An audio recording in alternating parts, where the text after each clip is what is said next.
அனைவருக்கும் வணக்கம். நான் விஜயா மனோகரன். இன்றைக்கு நாம் பார்க்க போகிறது கல் தோசை சிக்கன் கிரேவி.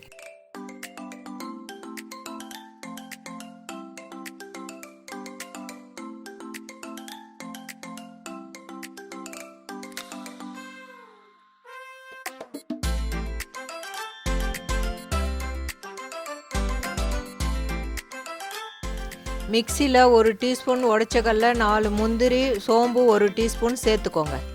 கட் பண்ணி வச்ச வெங்காயம் 3 சேர்த்துக்கோங்க. இது நல்லா நைஸாக அரைச்சிக்கோங்க. இப்போ கடாயில் 50 ml எண்ணெய் விடுங்க.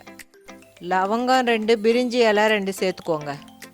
மிக்சியில் அரைச்ச வெங்காயத்தை சேர்த்துக்கோங்க. இப்போ இது நல்லா மிக்ஸ் பண்ணிக்கோங்க.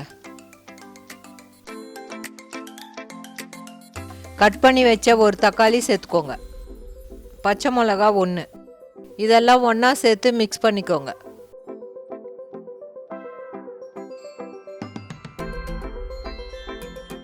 இஞ்சி பூண்டு பேஸ்ட்டு 2 டீஸ்பூன் சேர்த்துக்கோங்க.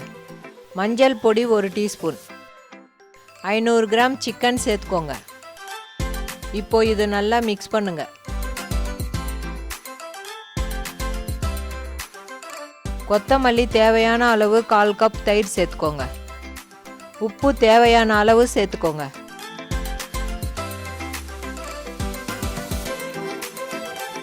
ரெண்டு டீஸ்பூன் மிளகாத்தூள், 3 டீஸ்பூன் தனியாத்தூள் சேர்த்துக்கோங்க. கரம் மசாலா 1 டீஸ்பூன் சேர்த்துக்கோங்க. இந்த மசாலாவோடு சேர்த்து சிக்கனை நல்லா கலந்து விடுங்க. இப்போது இதில் 500 ml தண்ணி சேர்த்துக்கோங்க.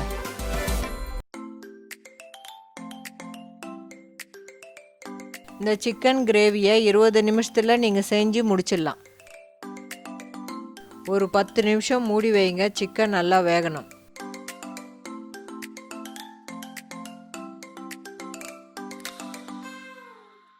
இப்போ 10 நிமிஷம் ஆயிடுச்சு. சிக்கன் நல்லா வெந்து வந்திருக்கு.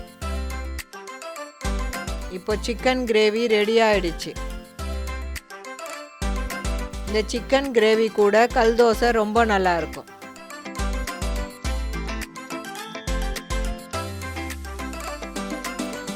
இதை நீங்கள் வீட்டில் ட்ரை பண்ணி பாருங்கள், உங்களுக்கு ரொம்ப பிடிக்கும்.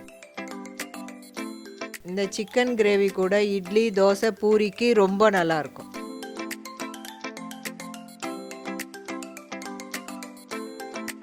இடியாப்பம், சப்பாத்தி கூட இந்த சிக்கன் கிரேவி நீங்கள் சாப்பிட்லாம்.